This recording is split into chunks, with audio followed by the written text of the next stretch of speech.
Good evening, ladies and gentlemen, and welcome to another episode of America in Black and White, where the truth tells the truth and builds the communities in which we're targeting. Tonight, we have a very special guest. We have Mr. Wendell Fant. Mr. Fant is a legacy of service and in leadership. Let me tell you guys a little bit something about Wendell Fant. Wendell Fant is an educator, a financial coach, and community advocate. Has dedicated his life to empowering others. Here's a closer look at his impactful journey. As an educator and financial coach, as career technical education teacher at Central Cabarrus High, Wendell inspires students in the realms of business and personal finance. His passion extends beyond the classroom. He serves as a financial coach, guiding families and individuals toward financial freedom and generational legacies. As a corporate experience in public service, Wendell's diverse career includes roles in corporate America and private sector. Notably, he served as Deputy District Director for North Carolina's 8th Congressional District. His 23-year tenure in the Marine Reserves, where he retired as Chief Warrant Officer, reflects his commitment to duty and honor. His military accolades. Wendell's service include a tour in the Gulf War in 1991 and another in Iraq in 2005-2006. His personal military awards include the Navy Unit Commendation, Kuwait Liberation Medal, Global War on Terrorism Expeditionary Medal, and Iraq Campaign Medal. His community engagement. Wendell actively contributes to civic and cultural organizations. He currently serves on the boards of the Logan Community Daycare and the Salisbury Rowan Community Action Agency. Additionally, he's a dedicated member of the Cabarrus Rotary and Kappa Alpha Psi fraternity. His educational achievements. Wendell holds a master's in business administration from Webster University. His Bachelor of Science degree is from Charleston Southern University. He also earned a certification in entrepreneurship from Syracuse University. In his personal life, Wendell and his high school sweetheart, Jennifer, have celebrated 26 years of marriage. Together, they are proud parents and to their son, Donovan. Wendell Fant's unwavering commitment to education, service, and community uplifts those around him. Ladies and gentlemen, I introduce you to Mr. Wendell Fant. Hello, sir. Hey, Mr. King, how are you, sir? I'm doing great. Welcome to the show. Thank you for having me. Yes, sir. So, are there any other things you'd like to add to your bio? Well, I think you did an amazing job. So I think that was good. Well, I definitely appreciate that. So, I guess we'll just jump into the frying pan. Let's do it. Okay. Let's do it. Uh, so, engaging with community members and building relationships. What strategies do you use to engage with community members and build relationships? Well, that's a great question. One of the main things about building relationships is you have to build relationships, and anything that I've done, or had any success in, it was about relationships. So it really takes a person to check their ego at the door so people can get to know you. And then you can really begin to do the work. We've heard the saying before: people don't care how much you know until they know how much you care about them. So, being in the community and a part of the community, that's really how I engage or build those relationships by first showing that I care, finding ways to understand, or first get an understanding before I give my 2 cents, I guess. But really, that's the main thing that I work on to do when developing those relationships. Wow. So, how tough was it in the beginning when it came to dealing with folks and establishing these relationships? How tough was that? Well, one of the biggest challenges, I ran for public office years ago, and one of the biggest challenges that I had was, not being from the area. And so not being from the area, people had their reservations. So that was extremely challenging, right? Because Maybe they were thinking that I had some kind of axe to grind or, something up my sleeve, whatever reason. But I had to build that trust first. So it was extremely challenging, to get people to buy into you, to get in front of them and, share your story and what you really want to do. And, or at that time, what I really wanted to do, which was improve my community. So that, it was a daily battle, it was a daily challenge, but, it was something that I was passionate about. So, I didn't let those closed doors stop me from working towards that goal.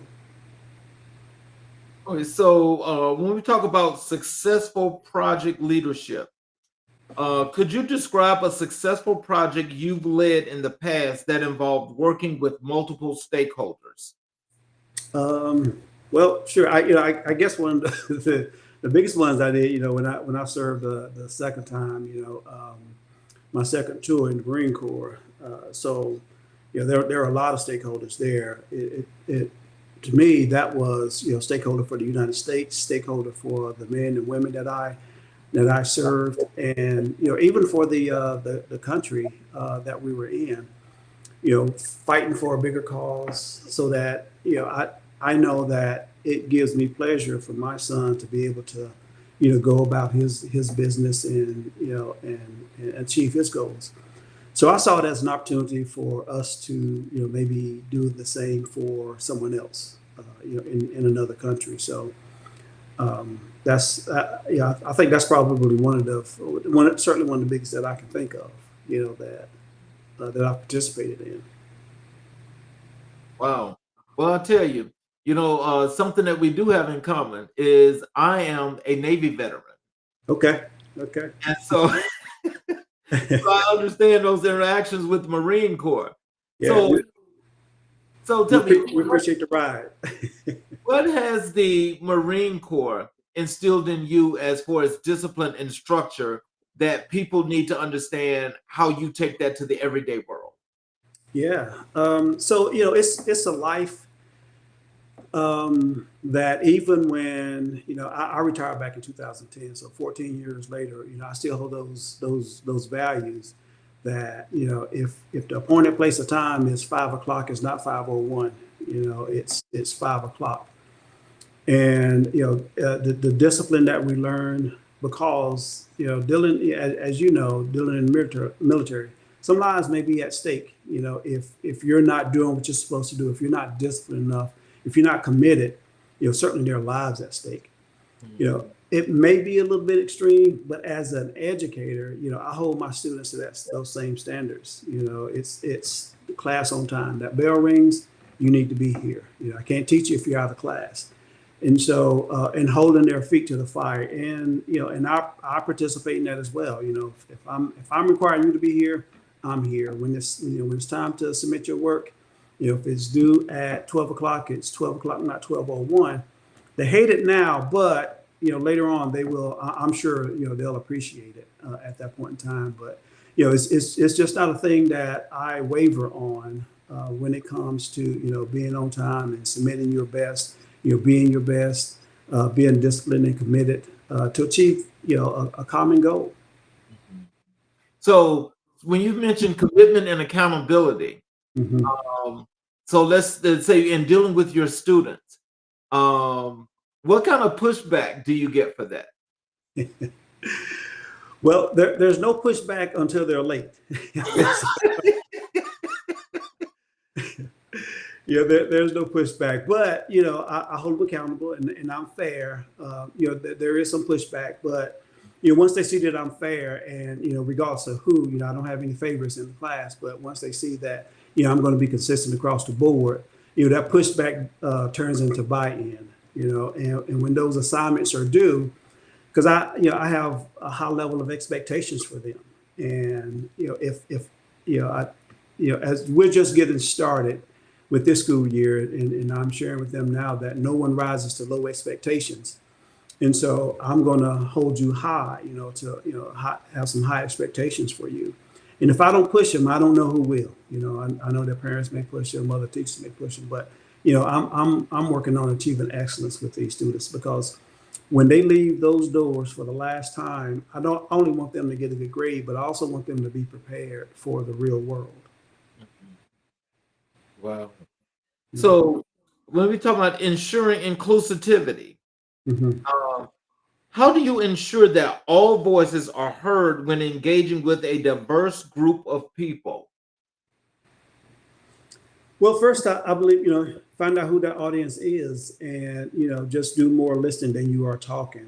And not just come with problems, but, but work to find solutions, work to find the common ground so that it's a win-win, not a win-lose situation. But, no one wins when there's a win-lose situation. But really work hard to, to listen and to find common ground and, just make sure that I understand what they're looking to achieve or what they, how they want to be heard or what, what it is that they're saying that they need to convey. So I, I personally give them that opportunity to share and speak at that, at that point and just listen.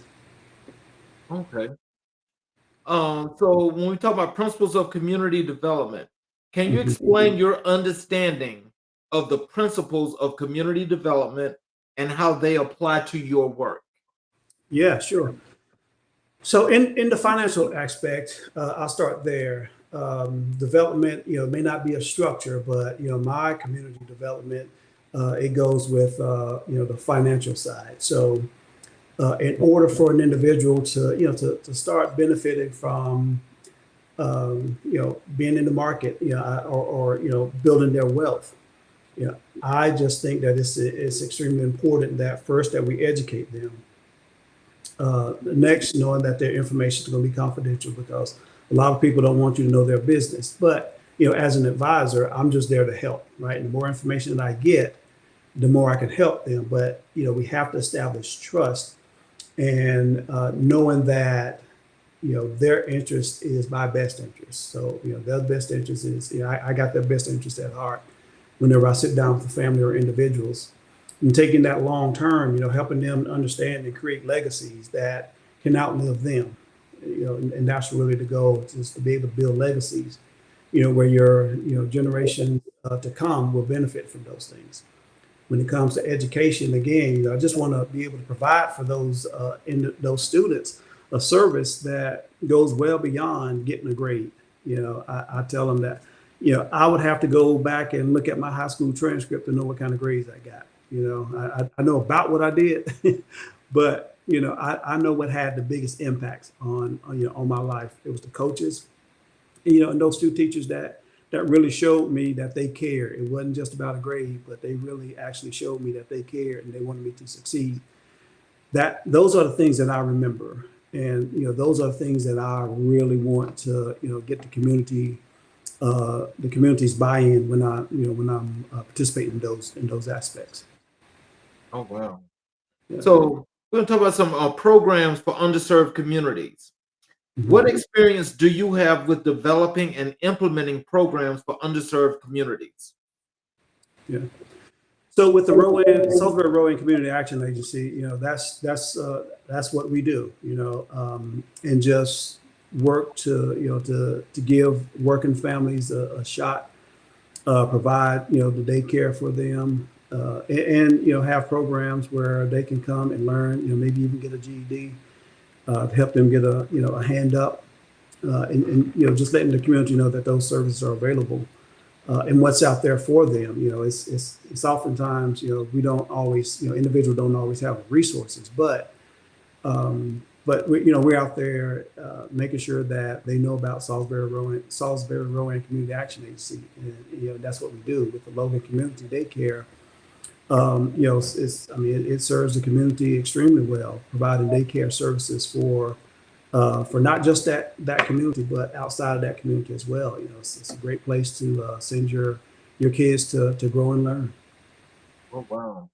So when you set up, let's say we go back to your classroom. I was just thinking Mhm. about this question here. With your students, and we're talking about each student learning different. Mhm. how does that go? How does that feed into your instructing style? How does that work? So let me understand. So my teaching style, how does it relate to the community? Well, community and to your students, that when you're teaching them, because students learn different. And Right. so like you have some that are visual, some that are Mhm. audio, some that like to see stuff written down, Yeah. and then compare that into the community. How does that actually, how do you melt all those together to make them work? Oh yeah, sure.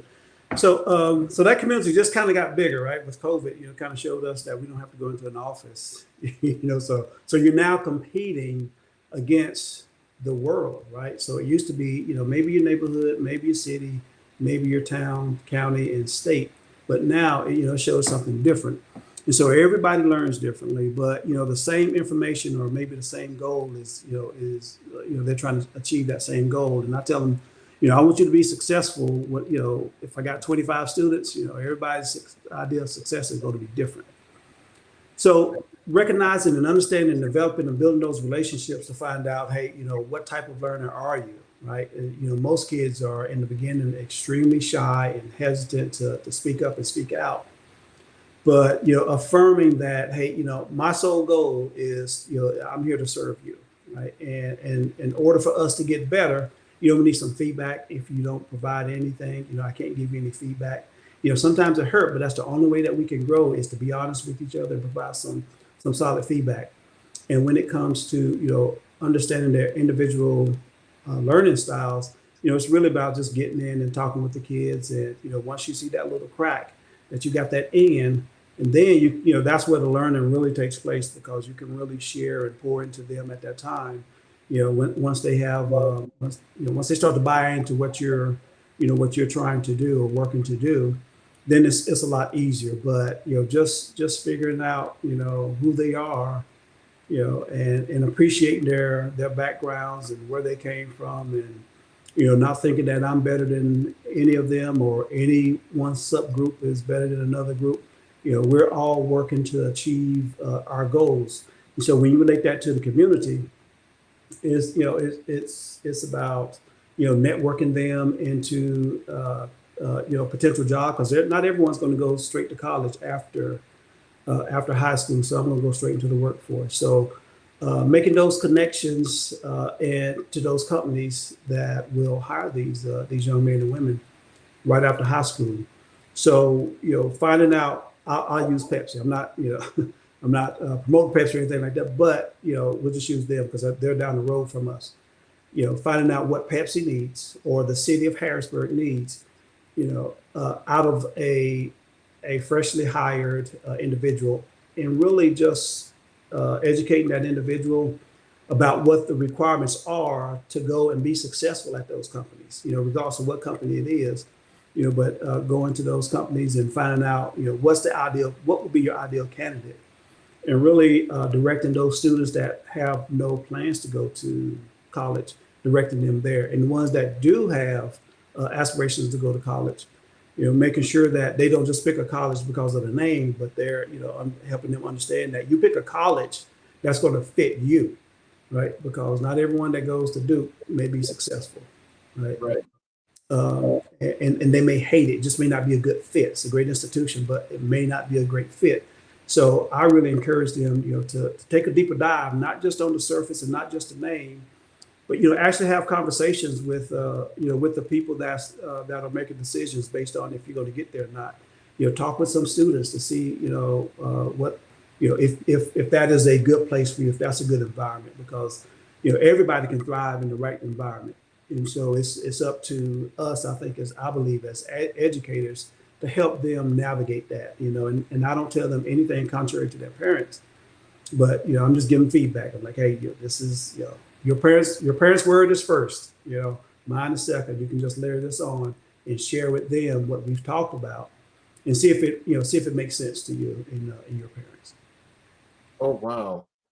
That's I love that because you know I've heard this thing from a while ago, which I'm not sure if it really means anything, but I think when you see a lot of black men now in educating, that's educating students and so forth, Mhm. um, I can think, well, from what I've researched and what I've found is that the impact is really great. Mhm. And I see it specifically with the beginners, you Mhm. know, and to know now that there are a lot of black men now that are into educating, Yeah. or in education in general, it seems like it should this something that should have been. Yeah. What is your feeling on that? My feeling, there was a young lady, and I forget her name, but she did a study on the impact of African Americans or black men in the school. Mhm. And I don't know what the findings were, but I was part of that study.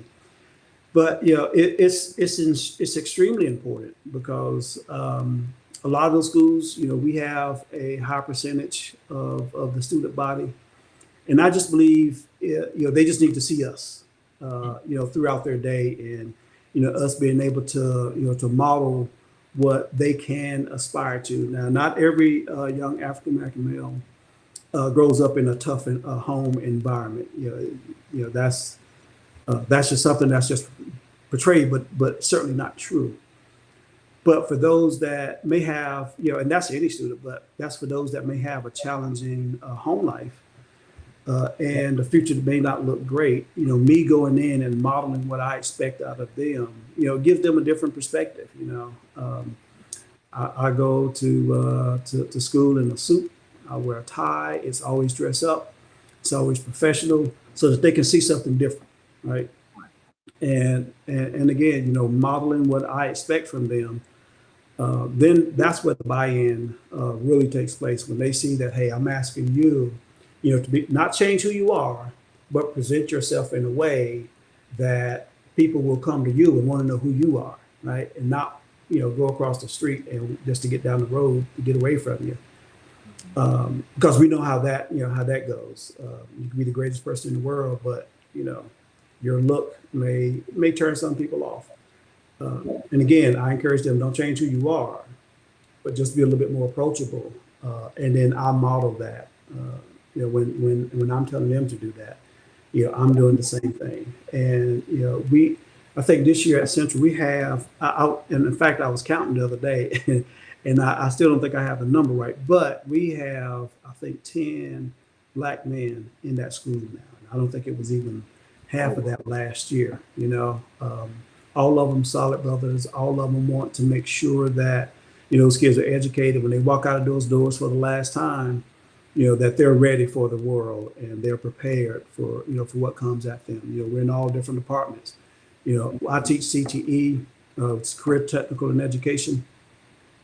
And so I teach the business side.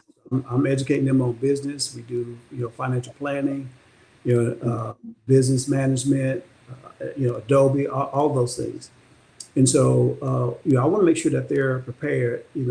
It's great to get a grade, but I want this to be a life experience where, because you're going to spend hopefully more of your life outside of that classroom than you are in that classroom. We have young men in science, we have coaches, we're all over the school, math.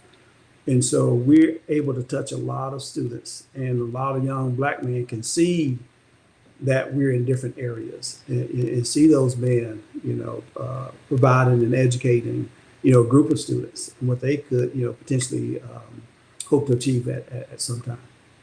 Mm, I love that. Handling difficult conversations. Yeah. How do you handle difficult conversations or disagreements between different groups within a community? Hmm. Yeah. So that is tough. One thing I learned in the Marine Corps is bad news don't get better with time. And so, really, I found, that when someone has to talk to me about a difficult situation, I appreciate the individual having that conversation, um, just being open and honest. There's nothing easy about a difficult conversation, but the way that I do it, I come with facts, um, and I'm hoping that they provide the facts, and and operate in that lane first, right? Operate in facts. I'm not looking to win. Um, I'm not looking to make them look bad. but looking for the outcome. I think we have to find what does that look like? What does that look like? That outcome, and how do we get there? And what does that look like? And everything that goes along with that. So I feel that once that we figure out what the outcome is, let's find a common goal that we can work towards, to cool the temperature down. If there is, if it's passion in there, find a way to cool the temperature down and look for that common goal, and start there.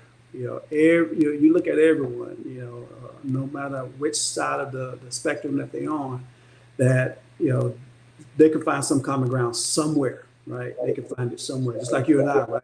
Navy, Marine Corps, that's some common ground. We can start there and build on that. And I just believe that community can do that as well. When you've got different sides wanting different things, and the outcome will be, we're not looking for a win-win. You want something, I want something. How do we get there?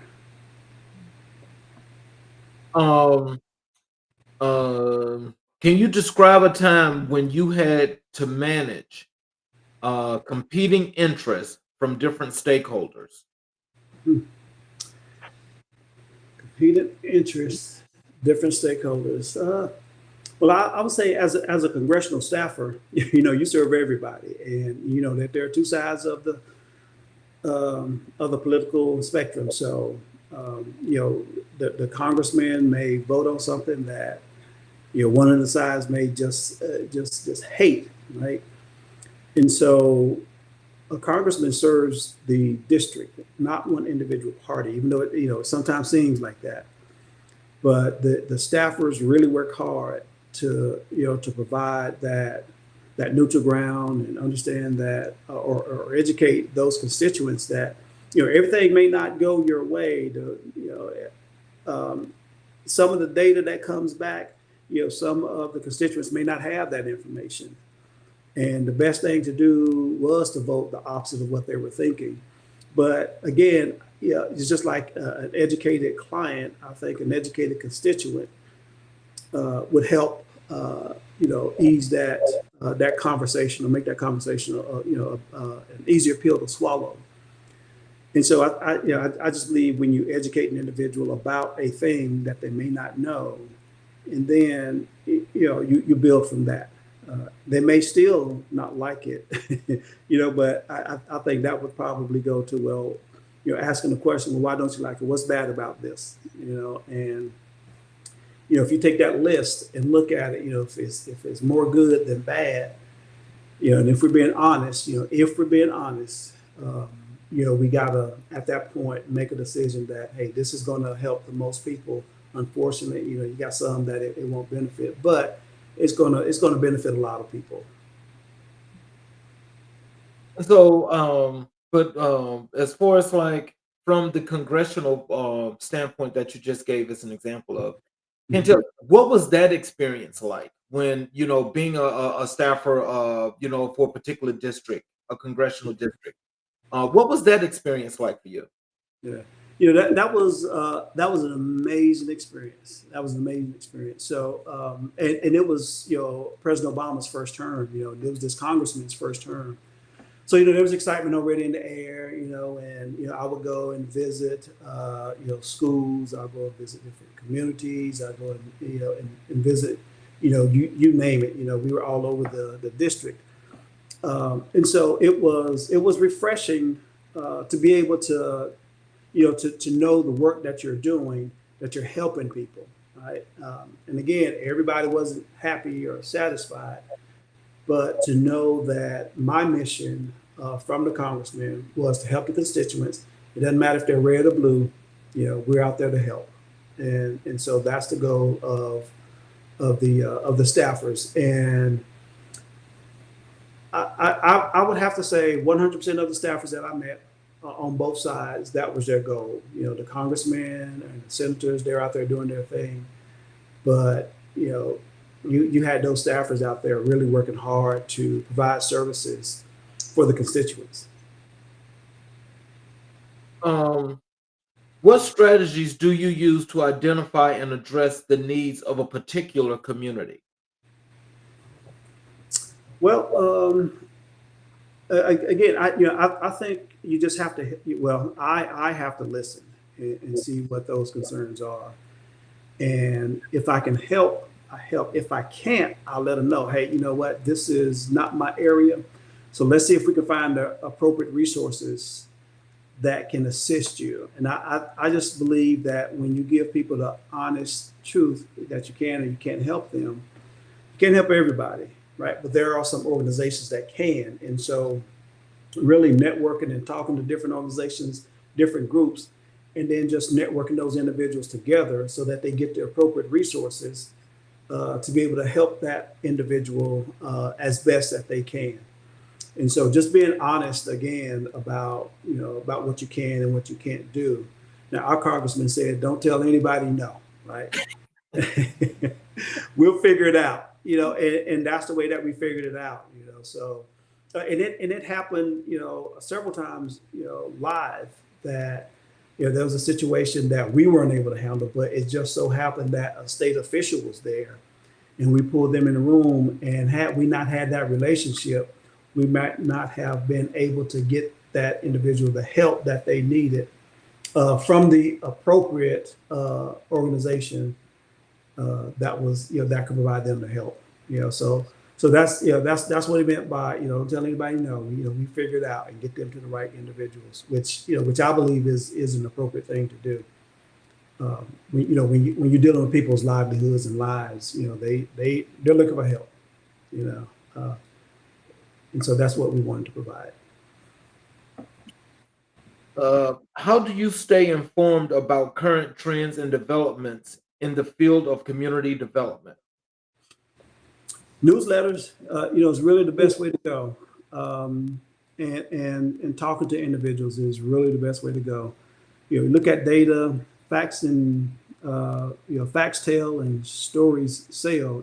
But sometimes you got to look at the data and see what's trending. And if it's bad, you work to find out ways to improve that, right? But really keeping your finger, I read articles. I'll read, the data, talk to individuals. So it's really just a combination of those things. Subscribe to newsletters. The city newsletter. Subscribe to the county newsletter. What those meetings are. When they are, and go to them. And see what the officials are saying versus what the constituents are saying. And really not to, well, I guess not to be that bridge, but to educate them on the best way to to serve maybe those individuals, or give the constituents some understanding that some information that they might not even have, might not be privy to. So, what is your experience with grant writing and fundraising for community projects? I actually have none. So, but again, we have some individuals that are amazing at those things. So it's really about plugging into those individuals and seeing what their strong part, how they where their strengths lies in grant writing, and just connecting those with those individuals. If someone's looking for me to write a grant, there's a great chance they're not going to get any money, but again, not saying no, just finding the individuals that can really help them. That's not in your wheelhouse. That is not in my wheelhouse. Yeah. I feel you on that. Look, Yeah. I actually call myself trying to do one of those myself, and that did not turn out well. Oh yeah. Um, I'll leave that to the experts. so I'm going to take a few minutes here, and I want you to tell our audience who Wendell Fant is, what does he stand for, and why he's one of the best educators in his state. Right. Yeah. I love that. Not often that I get a chance to do to do that. But here's who I am. I'm a father. I'm a husband. And so my son, I was teaching. He's a senior in college now. So my son was in education. So whenever I educated those individuals, I know how I wanted him to be treated, which was fair and equitable. And so that's the same approach that I take when I'm teaching. You know, I let those kids know that I believe in them, and I'm going to pour into them more than what that book has, right? I'm going to give them some life experiences. I'm passionate about it. It is extremely hard to leave that field, you know, because I'm so passionate. And then to see those young men and women walk across the stage and come and give you a hug with tears in their eyes because, you know, I believe in them. That's why I stay. I'm a guy that's gonna, you know, you send your child to school and they come in my class, I'm gonna take care of them. You know, I'm gonna be firm and I'm gonna be fair. I'm gonna get some work out of them. I'm gonna get them to do the things that they don't think that they can do. You know, one of the things that we learned in the Marine Corps was you look back and saw some of the things that you did, you didn't think that you could do them, which builds on, you know, your confidence, right? And so we work on that as well, is building that confidence. I believe that I won't say the best educators because I know some really good ones, and I you know I listen and learn from those individuals all the time. But I think what makes me a really good educator is the fact that, you know, that I can listen. I enjoy the parent feedback because oftentimes, you know, students won't advocate for themselves, which is what I work and help them develop to learn to advocate for themselves. I know their parents going to do it, but I want them to be able to do it as well. You know, I believe in those students. I believe in the school that I'm at. The administration is, you know, is amazing. My co-workers, my co-teachers, I mean, they are amazing. So I work in a really great environment. I think Central Cabarrus has one of the best school systems in the state, if not the whole nation. But again, you know, just because I listen and I want to be there, you know, and we know it's not about the money, but I want to be there and I want to see these young men and women succeed, not just Black, not just Latinos, but all of the students succeed beyond their wildest dreams, right? And so if I can put something in them that helps them get to that goal, you know, I'm going to do it. You know, I'll hold office hours. I'll spend extra time with them and want to make sure that not that they just pass a grade, but they got understanding. So, you know, we're graded differently in the real world than we are at school, right? So if I fail as a father, that has bigger implications than if I fail a math class, right? So I can take that math class again, but to pick yourself up after a big failure, that's a little bit more challenging, right? And so bringing that real life into that classroom and being honest with them, say, hey, it is tough out there. You know, you are going to have some challenges, but let me give you the tools to help meet those challenges. Because I tell them, you know, I've been there and I've done that. You know, I've hit those brick walls and I bring that experience to the classroom. I've had some successes and I bring that to the classroom. And I let them know that, hey, I failed probably more than all of them put together, right?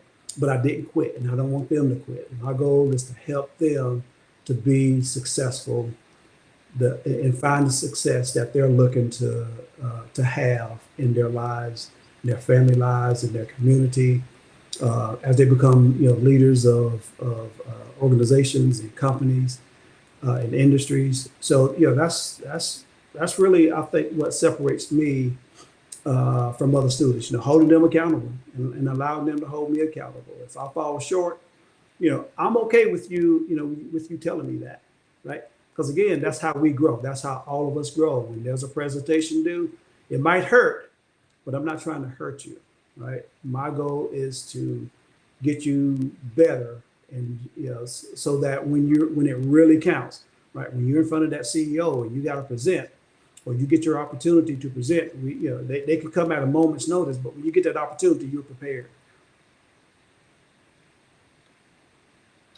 Well, so can you tell us when it comes to the financial planning, Mm-hmm. when you have those periods and times with your students, how does that normally work?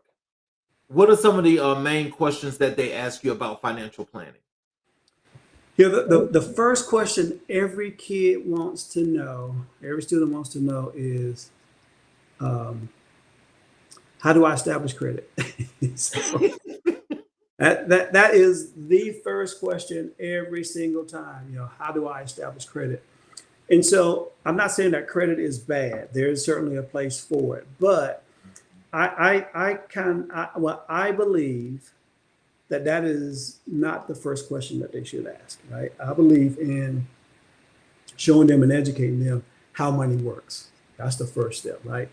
How money works, and mutual fund is not a mutual fund, but you need to get a mutual fund that's going to benefit you, right? What are your goals? And educating them on, I know you're 20, I know you're 18, and retirement is a million years away, but it's coming, right? And so you want to be in a position where you either say, I'm glad I did, right? And you don't want to be in a position of saying, I wished I would have.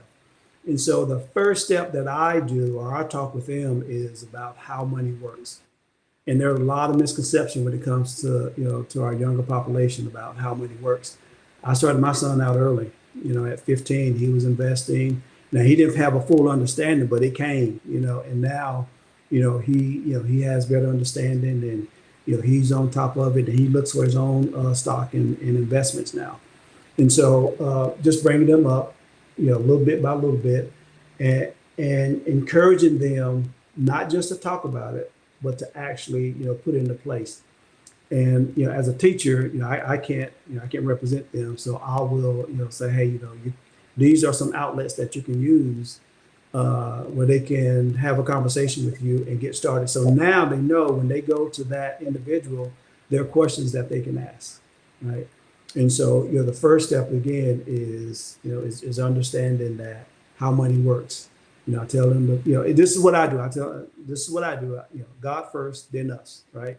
So first tend to God, next tend to us. Pay yourself first, because in a normal household, and you can look at the data, but normally, you pay everybody else and you get what's left over, if there is anything left over. So I believe it's my job, it's my mission, it's my goal to educate them so that they're not starting behind the eight ball when they get their start in life, whether they right after high school or right after college. Just educating them with some knowledge, some material information that they can use from day one when they choose and decide to enter into that area, because they're going to be in the market a long time. It's like, hey, if you're consistent and you do the same thing every single month. It's not sexy, but if you do the same thing every single month and being consistent, you will eventually get to that goal. You want to get to $1 million, this is how you do it, right? You got to be consistent. Now the data that we use is all past, so there's no guarantee of that's going to happen in the future. But based on history, this is what we can show you to help you see or get a picture of what your future could look like, right? And I like to engage the parents because parents have bills, parents are hopefully investing, and parents are living life, right? And so they need to be honest with their children about, hey, this is what we got, this is what this looks like, right? We're working to make ends meet. I know a lot of families make it look easy, and some of the kids think it's easy, but it's not, and so just giving them a real picture about what it's like and what it's going to be, I think is one of the best things that we can do for our children is to actually show them what that looks like and how they make it work, right?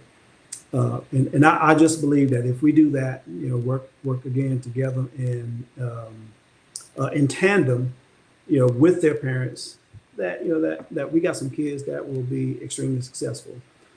Now, I'll tell you, just on a personal note, that I'm hoping to never have to use my investments, but to pass them down on for generations and establishing a trust and a legacy for generations to come.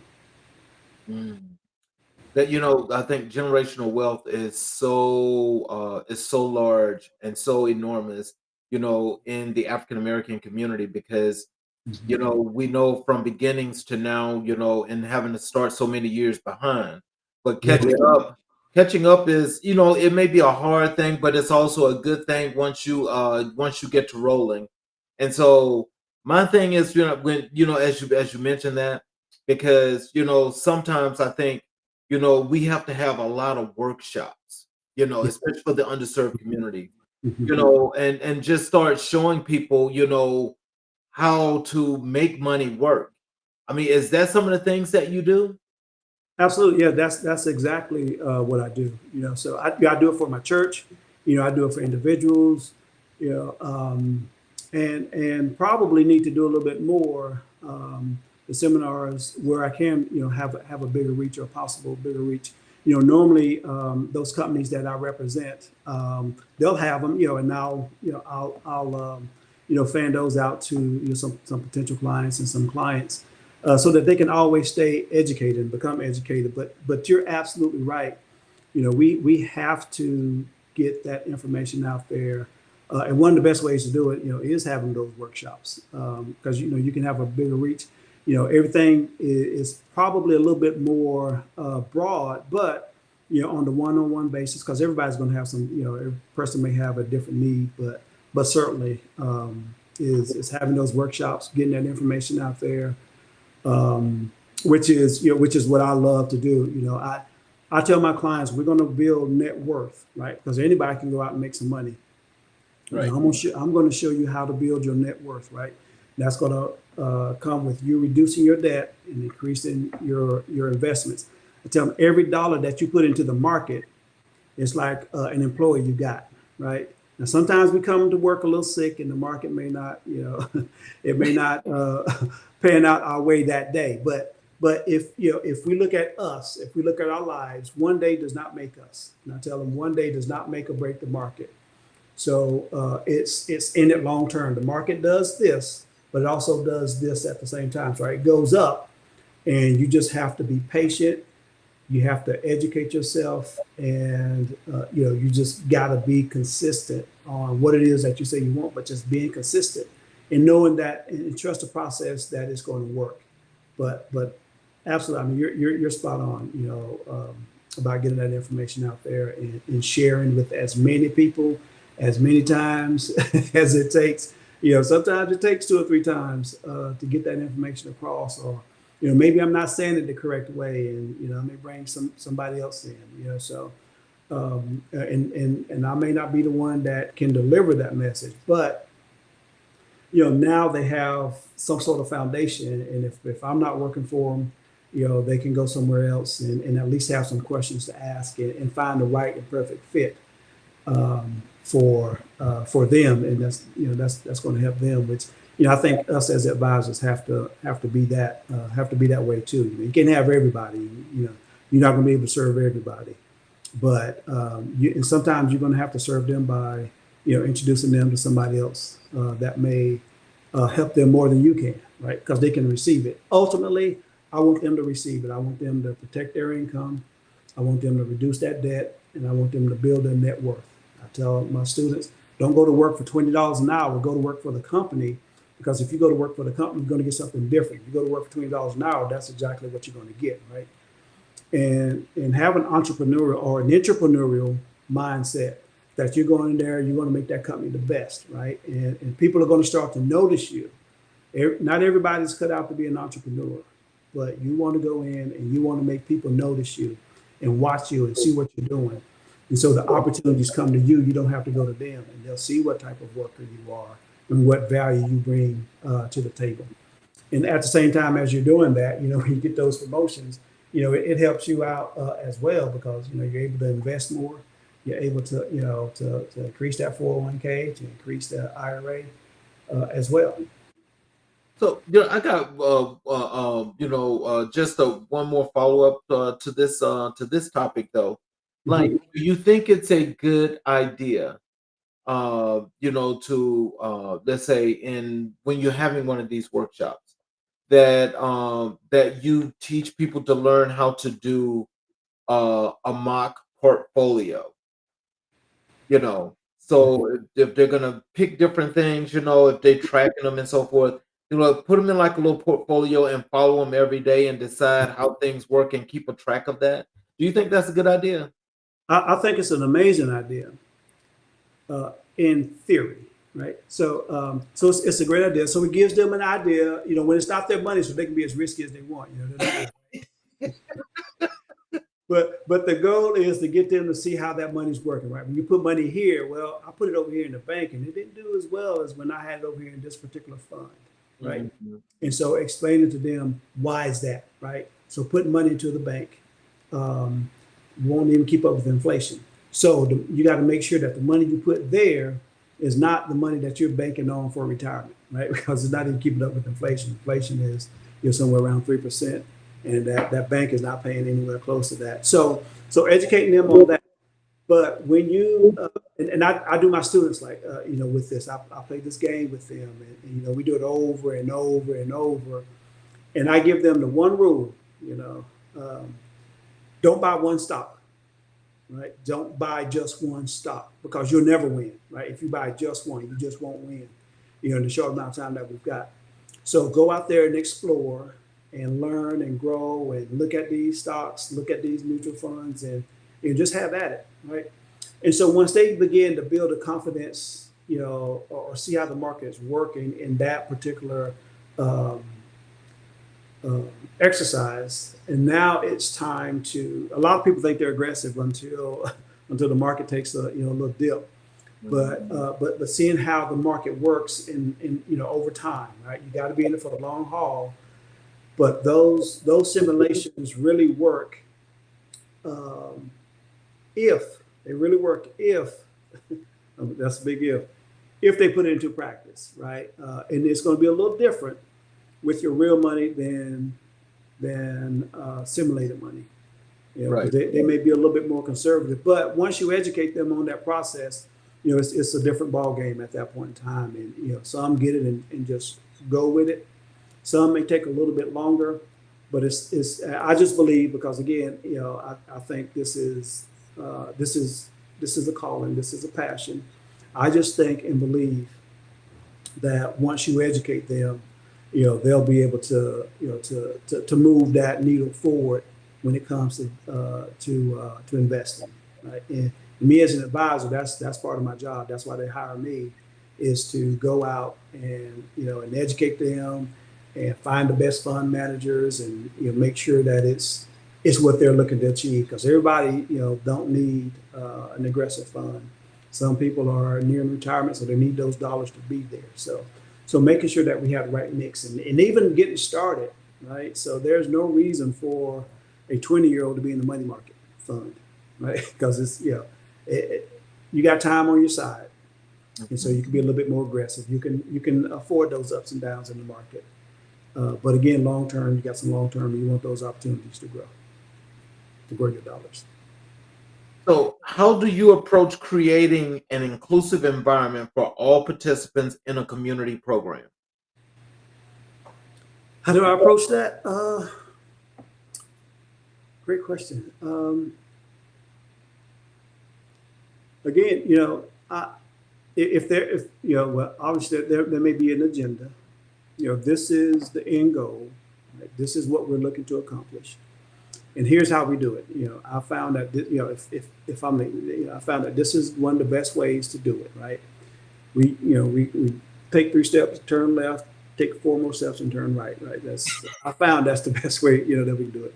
Now, in theory, that works again because but identifying the people's needs. Right? They may only be able to go 1 step and go right, but at the end goal is to get them to that end point, right? And so I just think I believe, I know that it's best to take that group and work with them to to find that right path for them. It's just like going to college. You got to find that right college, but finding that right path for them and allowing them to to make that trek, but guiding them along the way, right? So as long as we get to the end result, and that end result is not so much a compromise, but it's a win-win situation.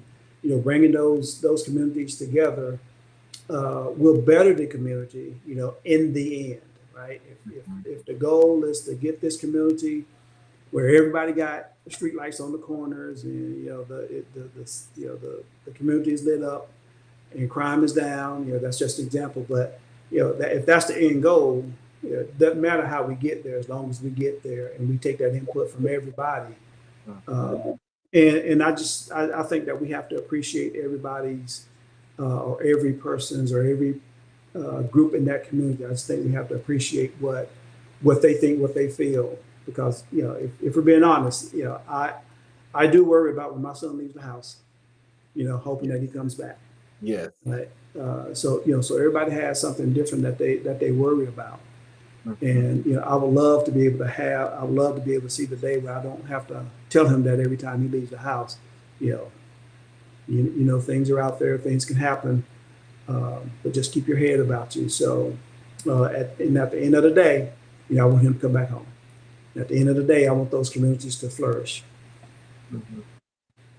Wow, that's good stuff. Describe a time when you had to adjust a program based on feedback from the community. Had to adjust the program. Hmm. But actually, I don't think that I can think of a time that we maybe had to adjust. It may just be escaping me. Not saying that there haven't been one, but I think to be able to do that, I mean, that you know an individual again, as maybe a leader of an organization, or I've had this grand scheme or plan, and it didn't work out, or it's not working out. I think I probably need to check my ego at the door and go back to the drawing board and hear what they're saying, and see if that's because if it's their community or we need to rework it. If there's a better way, I'm always open to that. So ensuring and making sure that those individuals ultimately are served. That's the ultimate goal, is to ensure that they're served. And I know that you can't please everybody. Everybody's not going to be pleased. Everybody's not going to be happy. But you do your best, and you're open and honest with them. This is how I came to this decision, and I believe that this will work out for the best. This will work out best for everyone, end to end. What strategies do you use to measure the success of a community development initiative? What strategies? Well, so maybe some data points, right? So if our goal is to have 50% ownership, home ownership in a community, right? So that's easy to measure, right?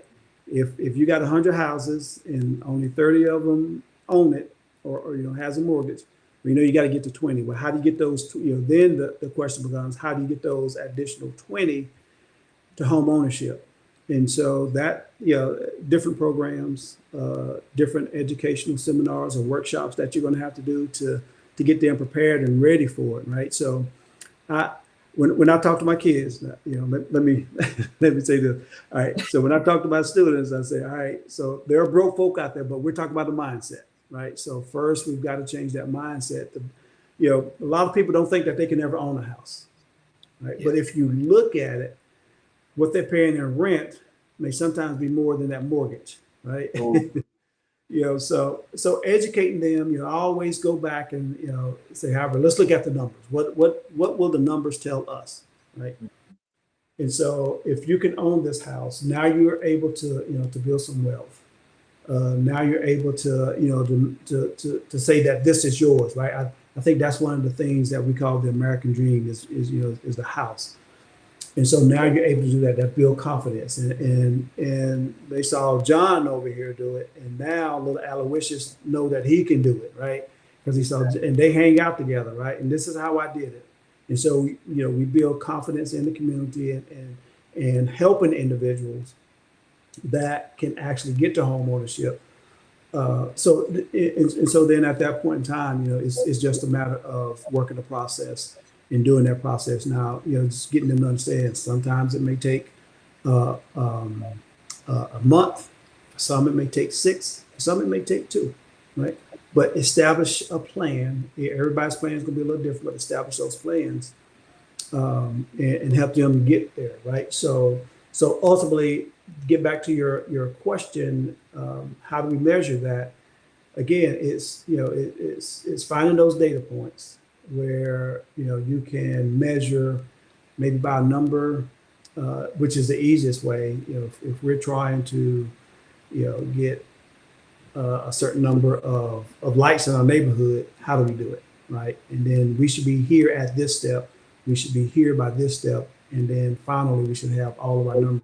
And so measuring those steps along the way, because every plan is not going to work perfectly, right? You're going to have some setbacks, and that's fine, right? So you just got to go back and draw up a new plan and see how you can get to the finish line, right? So where we've gone or where we've gotten so far, the plan that we had may only be able to get us there. So now we may need to devise a new plan, and we have to be honest with ourselves and see if that plan is even viable anymore, because it could be, a lot of things can change as we've seen with COVID. A lot of things can change in 6 months, right? So we have to be open enough to know that those plans are subject to change, and be willing to change um, with those, with those changing times to achieve that goal. Well, now, here at American Black and White, Mhm, our show is about inspiration, mhm, and helping people to be motivated, and to show them, that there are people that look like them in these underserved communities, mhm. that are doing these things. Yeah. You mentioned home ownership. Mhm, And I know that it's like for some strange reason, as you said, it's like really hard to get mhm, people to believe that they can actually have home ownership. mhm. What are some of the things you think we can do to inspire people more towards home ownership than renting? Yeah. So one of the best ways that I think that we can do that is show some of the success, right? Show some of those challenging cases that people came from, from those dire or meager beginnings, and what the steps that they used to get there. And a lot of this is for our younger population. I think unfortunately a lot of times they want to, their first house to be their final house, right? Mm, And so you may not be able to afford that $1 million house coming out the gate, right? mm. And so if they can't afford that, they ain't even thinking about it. But just knowing that, hey, this is a stepping stone, right? Your first house may be your last house, and there's absolutely nothing wrong with that. But I think having the blueprint of those that have done it, having those organizations that want people to have home ownership, and just connecting those individuals um, together. Our collective potential. We, as Black Americans, African Americans, we have a lot of spending power. We have a lot of spending power. Right? We just need to redirect those sometimes, and show. I just believe that showing is sometimes the best result. So, the individual that got a house, he has some challenges, and be real and open and honest. But this is how he corrected it. That young family that's just getting started. What does it take for them to move from that apartment into to a neighborhood that's desirable for them, and just sharing that with individuals so that they can see, hey, it is possible. Because there was a time, my parents, they had a house, but when I got on my own, it was a couple of years before I was able to afford a house, and so I had to go through that. They didn't really tell me how to, what it takes to for home ownership, and so I just believe that we have to educate our kids, and that that's not bad on my parents. It's just that at that time, that's kind of the way it was. When you leave, we did the best that we could for you. Now it's time for you to go get your own. But I just think now times are a little different, but they're probably a lot more different. Not a little different. They're different. But again, educating those individuals before they get to that point and letting them know that, hey, it is possible, right? It is possible. I tell my students all the time that when you leave here, you're going to be successful, right? And I want you to be able to handle that success. Here's what you do. Right? And so when it comes to home ownership, these are the steps. Right? If you don't think you can do it, I've got 20 examples right here of people that did it, and I've got the blueprint that showed how they did it, right? And all of them have different backgrounds. One of yours, your background is in one of these individuals, and and the process is the same. It's just, do you really want it at that point in time? I think it goes to mindset as well. I've got some nieces and nephews. I sent them a text, and it was a harsh text, about them getting started with investing, them having home ownership, and for them to start showing up when there's a workshop, Mhm. because if I got the information and it's not in your hands, I'm going to hold myself accountable for some of that. But if I'm giving it to you, you don't show up, but you're telling me this is what you want, then now it's on you, right? So, but I won't give up. I'll keep working it and keep encouraging them, because everybody's timing is different too, right? Everyone's timing is different. But having that blueprint and showing them that these are the individuals that they did it, why can't you? Right? And having that different mindset. Steve Harvey said this: the best thing you can do for a some broke folks, not be one of them, right? And I just attribute that to the mindset, not dollar wise or money, anything to do with money, but I just use that mindset. And when I talk about broke folk, because unfortunately, I mean, we do have some individuals that don't have the capacity or don't have the resources. And so what they've been shown is that you can, right? And then the images that they've seen is, we can't, that's not us. We can't, we can't have ownership. But again, just showing them that you can. So tell us, tell the audience, uh, who was your inspiration and motivation that got you on your career path? Wow, let's see.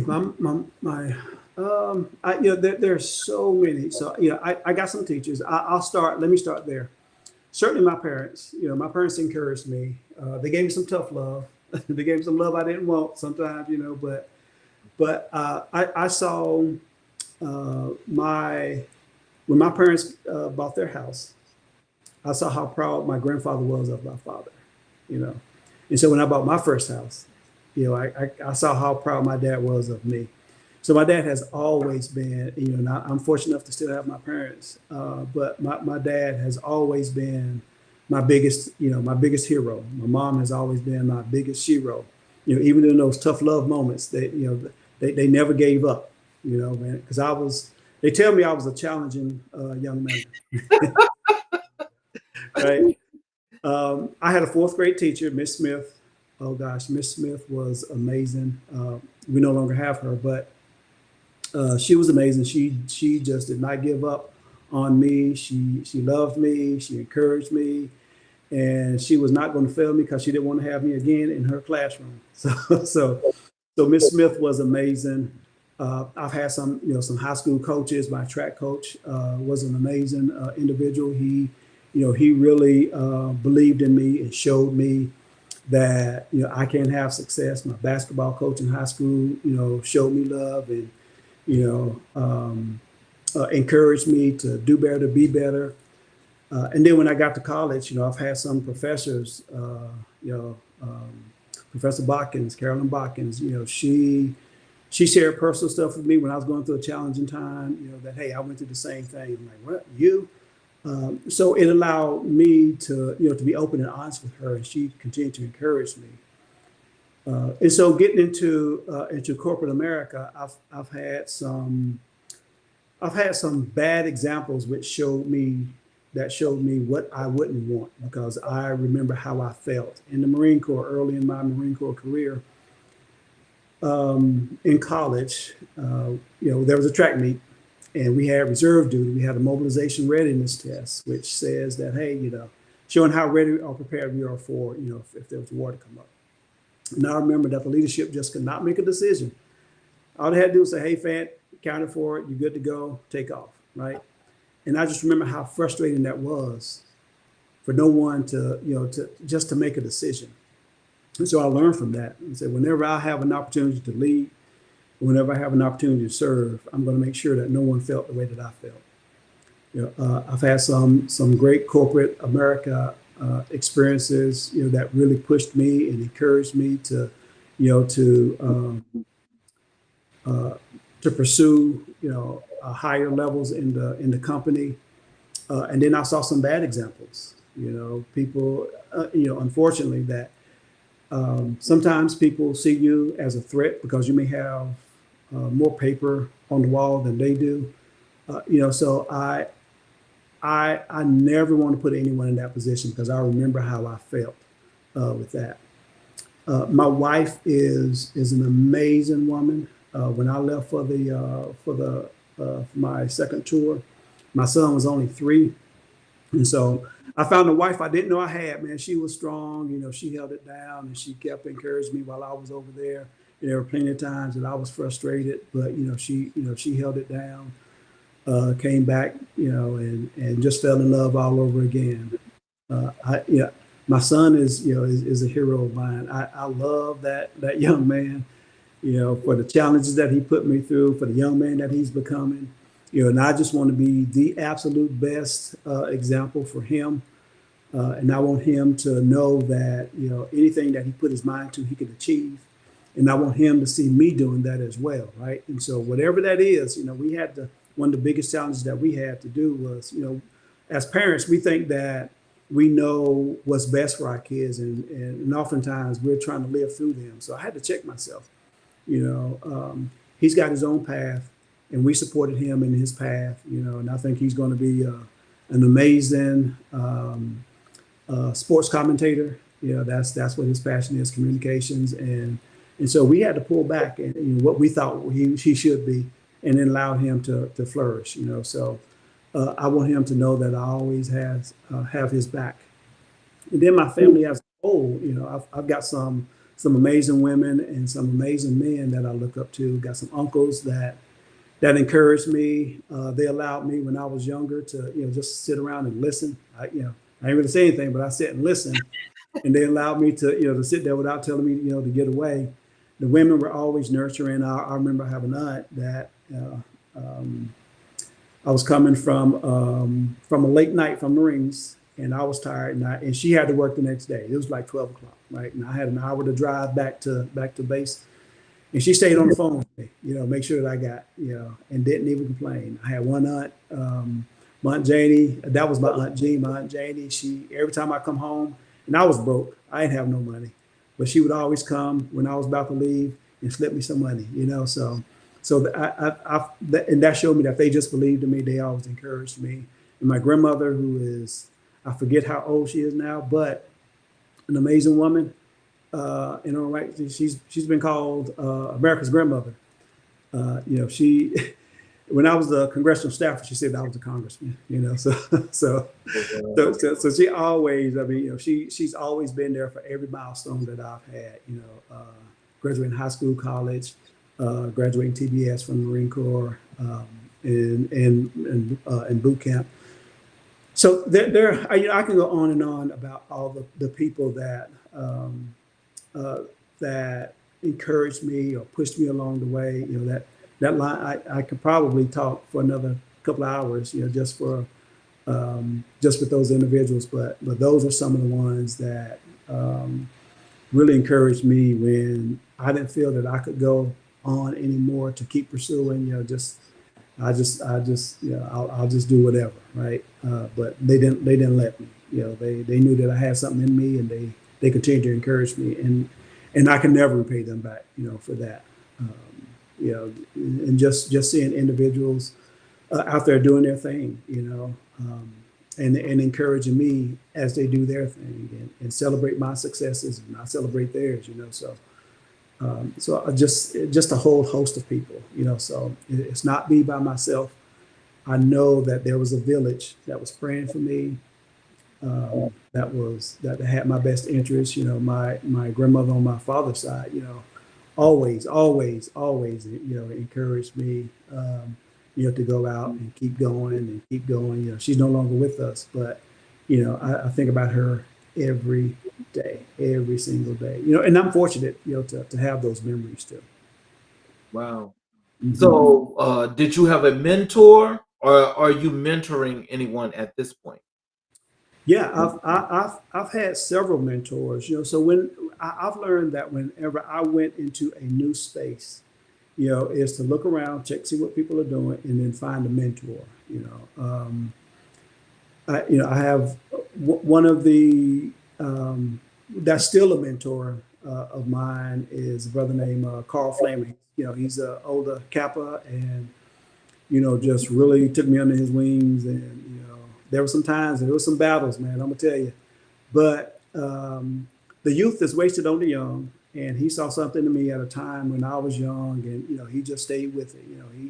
He never pushed me away. He was just always there, and was there when whenever I needed him, right? And he still is, and I can always count on him, to this day. And I want to make sure that I continue to mentor individuals. Some of my son's friends, I'll mentor them. If there's a student at school, I'll mentor them. Um, so that's always on the table. I always want to be able to give back, because so many have given to me when and actually they really didn't have to. And so I appreciate that. And my repayment is paying it forward by being a mentor to young men as well. How do you ensure that the resources allocated to a community project are used effectively? Mhm. So it goes back to that accountability thing. So these dollars are earmarked for here, right? So how are you going to best use them, and what does that return on investment looks like, right? What does that look like? And so if knowing and understanding, hey, these dollars are for A, not for B, but at the same time, when you get these dollars, it's not just to fill a void, but it's again, we're looking at some return on investments. So if it's to educate young Black fathers, right, what is that going to look like? What will that, how will we know we had a successful product, or these dollars were allocated appropriately, and the return on investment, what does that look like, right? Is better fathers, better husbands, better community organizers, better community men, a stronger village, and we seeing everything that is better a year from now. If we can measure it that way, I think that's how you hold individuals accountable. That's how I hold my mentors accountable. That's how I hold me accountable, right? If I'm in the same place that I was last year, something's wrong. Something is, something didn't happen, right? I didn't follow what I apparently didn't believe what I said I was going to do, right? Because I'm still in the same position. But and I think holding those individuals accountable. This is what you said you're going to do. All right, now I want to see it in action. So let's, what does that look like?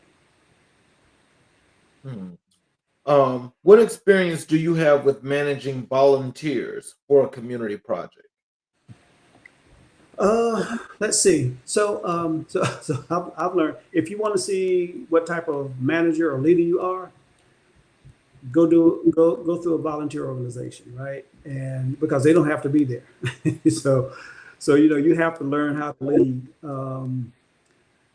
Yeah, I'm trying to think of a specific project. I can't right now, but coming from the Marine Corps, I never wanted anyone just to respect my rank. I wanted them to see me as a leader, and not do it just because I outranked them.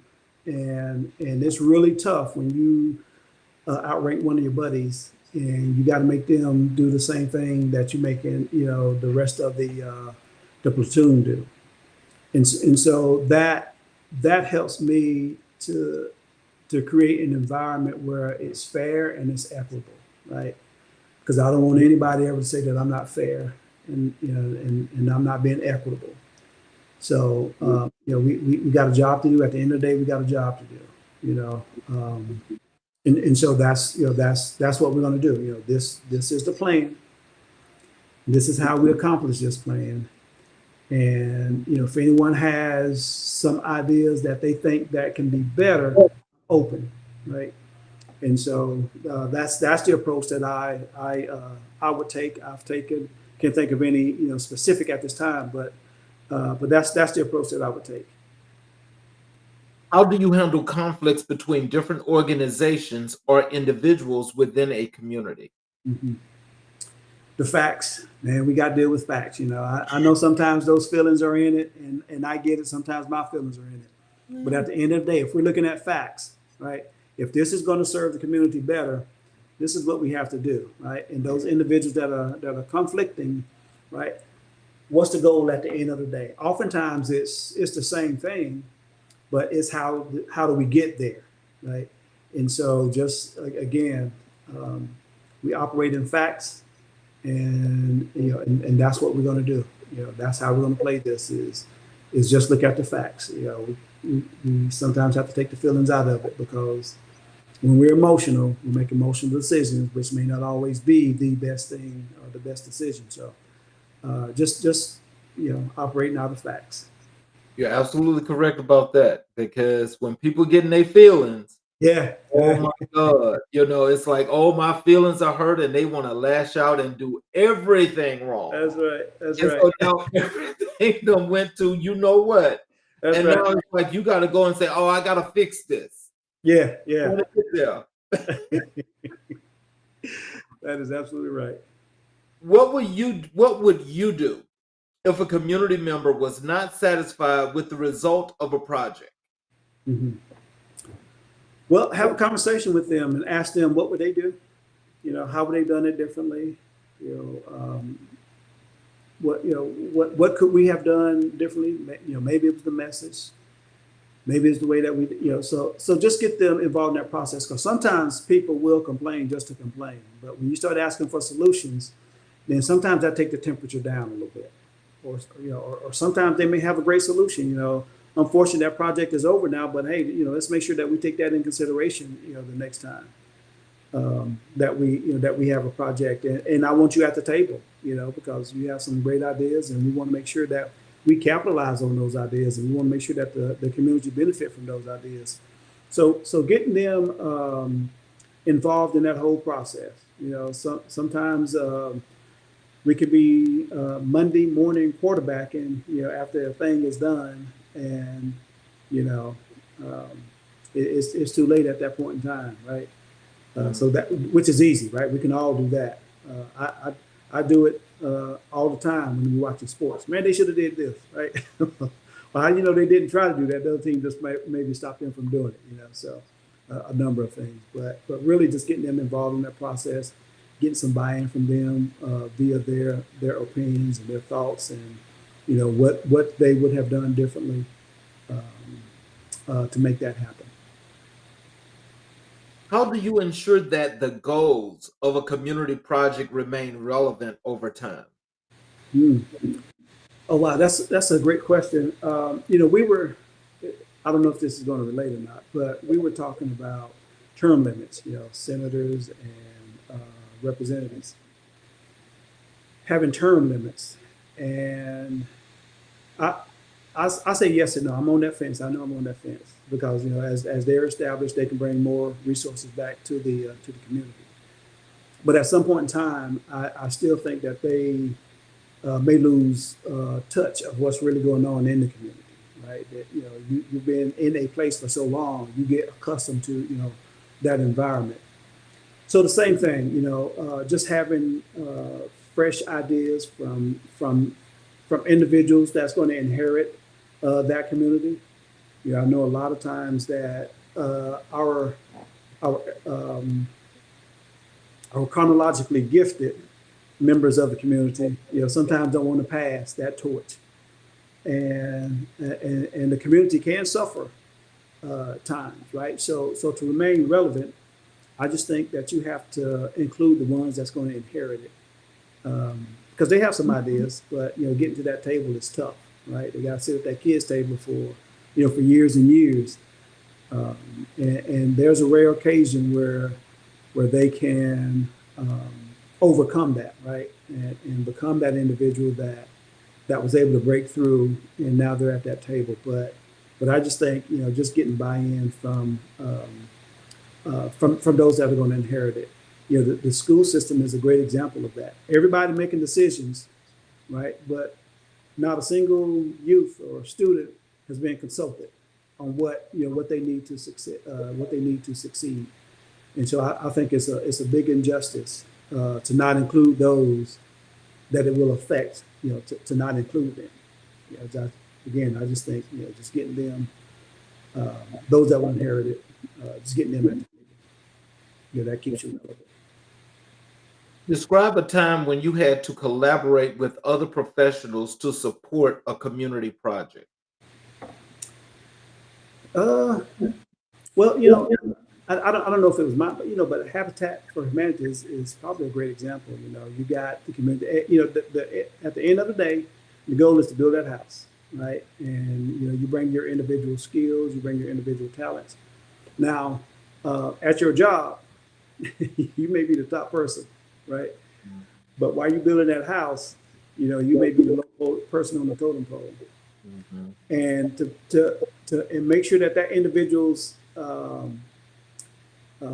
ego is intact, because at any point in time, again, they could pick up and leave, but just keeping that main goal at the forefront and saying, hey, these are the things that we need in order for this to be successful, right?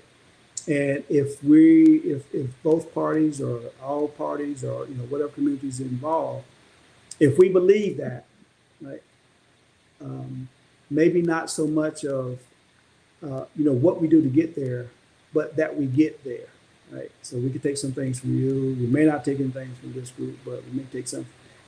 Then we have to be okay with that, because at the end of the day, the house got built, and that's what we want.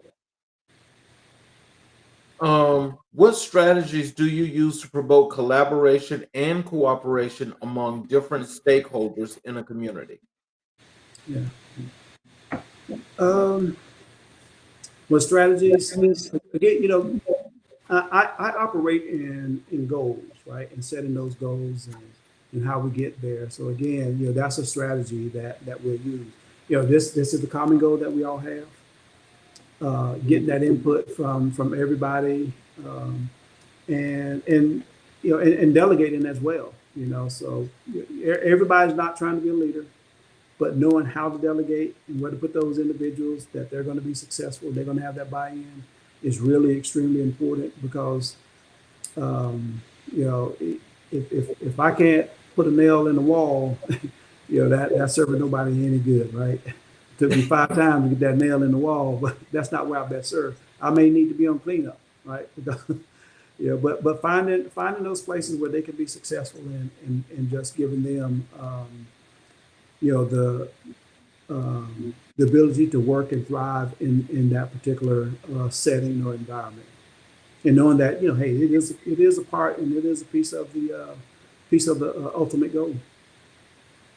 Final question for you. Um, tell us, what formula or what system do you use to teach your kids about setting goals? Hmm. Okay. So I'll tell them to, what do they, well, first, you got to be specific, right? As we're setting goals, we got to be specific. We can't be generalizing when it comes to that. You have to be intentional when we do this. And so, what do you really, really, really want, right? Ultimately, what do you really want to achieve, right? Once they figure that out, then I ask them, right, what will it take for you to get there, right? And we write it all down. Right, so we're going to write it down. So when they hit that brick wall, they'll be able to pick it up and read it. Right, and you're only going to share that goal with people who share your vision. Right, so some people, we may have a 16 by 20 vision, where somebody else may only have a 5 by 7 mentality. Right, and you go run to them, and they just mess your whole thing up. you know, Oh so Lord. yeah, you can only share that vision with those that share your vision and that want to see you succeed. You know, and just writing it down and holding yourself accountable, and get you an accountability partner, and allow that accountability partner to hold you accountable. And when they tell you, hey, this is not, this is, based on what you wrote down and based on what you said, you're not doing it, right? So is this something that you really want? And I force them to, to take a hard stand on those things that they believe in, that they want. And if you say that this is what you want, we can get there, right? We'll get there. We can do a vision board, we can do a word board, we can just write down and list those goals and those steps to take to get there. So a number of ways to do it, but at the end, is this really what you want, right? And now we know what you want. Let's create those steps that's going to help you get there, right? And get that accountability partner, and and you hold yourself accountable as well. Okay, in our closing moments, is there anything you'd like to leave our audience with? Some words of wisdom, some encouragement, some inspiration, something that they should take away from this wonderful session that you just shared with us this evening. Yeah, yeah, absolutely. Well, first, let me thank you for giving me the opportunity to share, my experiences and my life and my family. I forgot to mention my brother and my sister, big cheerleaders of mine as well. So they're amazing. I want to do everything my brother did. So but yeah, if it's okay to fail, right? We just can't sit in it. It's okay to fail. I just believe that failures are opportunities for us to learn and grow. We just have to look at it as that. It's an opportunity to learn and grow. Always work to get better each and every day, right? So you just can't compare yourself to someone else. If you go into an industry, I use the financial industry, you got somebody that's making $100,000, you say, all right, that's what I want to do. And I tell them, don't do that, right? Set your own goals, because if you don't get it, now you're going to think that you're a failure. If you do reach that, now you're gonna think that that's the pinnacle, and you won't go any higher. So don't limit yourself at all. Just work your plan, create it, and work your plan, and focus on your goal, right? Nobody else's. It's you. It's you against you, right? You can compete, but don't compare.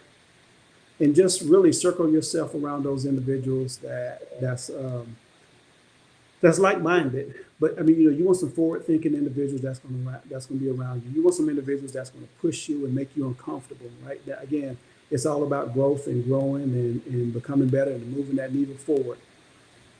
Also, don't just do it for you, for your family, for your community, in which you live and work, and your kids play and you play, and and have fun.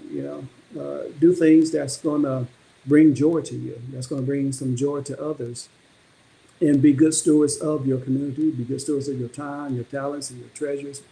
Just being a good steward, just being a good human being that will allow you to have people to come to you and just want to be around you because you're a good person.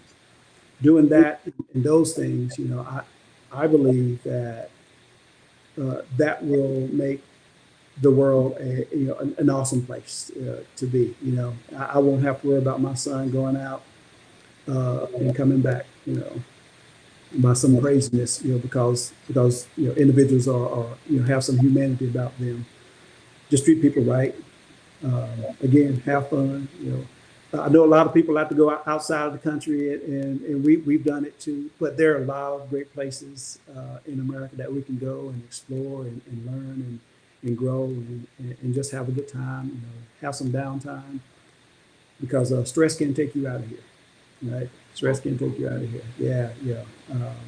Make your house your haven where you can decompress.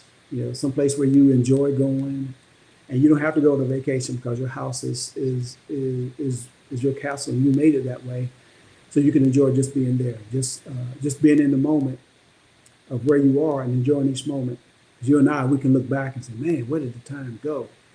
I remember when my son was born, I said, I'm going to enjoy every moment, even the challenging moments, right? Because they go so fast, and then we're gone, right? And I want people to celebrate me and not be sad, when that time comes, that I did a job, and people recognize me, and they're not lying when they up at the church, at the funeral, trying to come up with some good things to say. But that's, yeah, if I could leave anything, it would be that. Well, there you have it. Thank you, Mr. Fant, and I hope that you would come back and visit us again, because this was truly a great inspirational show, and I appreciate you taking the time to share with us and also giving us some insights as to some things that a lot of times we all don't get, because none of us are perfect. But Mhm. always, when we can get that information, those nuggets that can come from several different sides, that makes a difference in our lives, that's really, really important. Yes, I appreciate it, and I love to come back. Thank you. And for those of you that are watching on the YouTube channel, please hit the subscription button. Also hit the notifications button. And I would definitely appreciate it if you all would hit that subscription and notification button, because anytime you hit that button, if you're not here to catch the show live, you will always get the notification that the show is there so you can watch it at any time that you decide. Again, I'd like to thank you all for joining us, and I thank Mr. Wendell Fant for spending some time with us, and also giving us some tools to move forward with our lives and be some inspiration to do better. I'll see you guys again tomorrow evening. Again, thank you all and have a great evening.